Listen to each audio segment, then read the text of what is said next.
Stress is not a bad thing.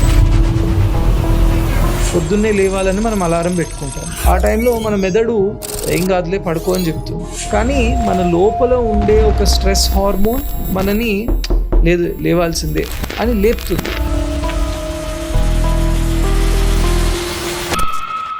Depression ఉన్నప్పుడు కొంతమంది sad songs ఎక్కువ వింటారు అనమాట. వాళ్ళు ఏదో సాడ్ సాంగ్ వస్తుంది, సౌండ్ ఎక్కువ అని ఇంకా ఎక్కువ ఫీల్ అవుతుంటారు. కావాలని వాట్సాప్ స్టేటస్ పెడతారు, I'm feeling depressed, I'm feeling sad. So depression అనేది ఒక భయంకరమైన మానసిక వ్యాధి. మన మెదడు కంటిన్యూస్గా మనకు ఒక నెగిటివ్ వాయిస్ అన్నది చెప్తూ ఉంటుంది. సో మొదట ఆ వాయిస్ని మనం ఛాలెంజ్ చేయగలగడము అనేది ఈజ్ అన్ ఇంపార్టెంట్ థింగ్. సడన్గా నా కళ్ళ ముందు నాకు పాము కనిపించింది. అప్పటి వరకు నేను క్యాజువల్గా నడుచుకుంటూ వెళ్తున్న నేను I can't be that casual. నా బ్రెయిన్ వెంటనే అమిగ్డలాకు సిగ్నల్ పంపిస్తుంది, డేంజర్ డేంజర్ డేంజర్. నా హార్ట్ కొద్దిగా వేగంగా కొట్టుకోవడం మొదలవుతుంది, కొద్దిగా శ్వాస కూడా కొద్దిగా స్టిఫ్నెస్ అనిపిస్తుంది.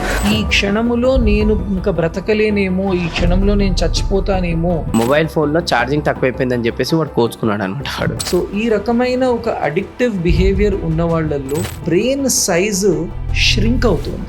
లైఫ్లో కొంతమంది మొబైల్కి అడక్ట్ అవుతున్నారు, సోషల్ మీడియాకి అడక్ట్ అవుతున్నారు, ఆల్కహాల్కి అడక్ట్ అవుతున్నారు, డ్రగ్స్కి అడక్ట్ అవుతున్నారు, ఎస్పెషల్లీ బెట్టింగ్స్ అని చెప్పేసి మధ్యకాలంలో వచ్చినాయి, వాటికి కూడా అడక్ట్ అవుతున్నారు అనమాట. ఈజీగా భయపడము, డ్రింక్ తీసుకోవడము, గంజాయి తీసుకోవడము, లేదా ఎవరినో కొట్టడము, నేను ఎందుకు పనికిరాను.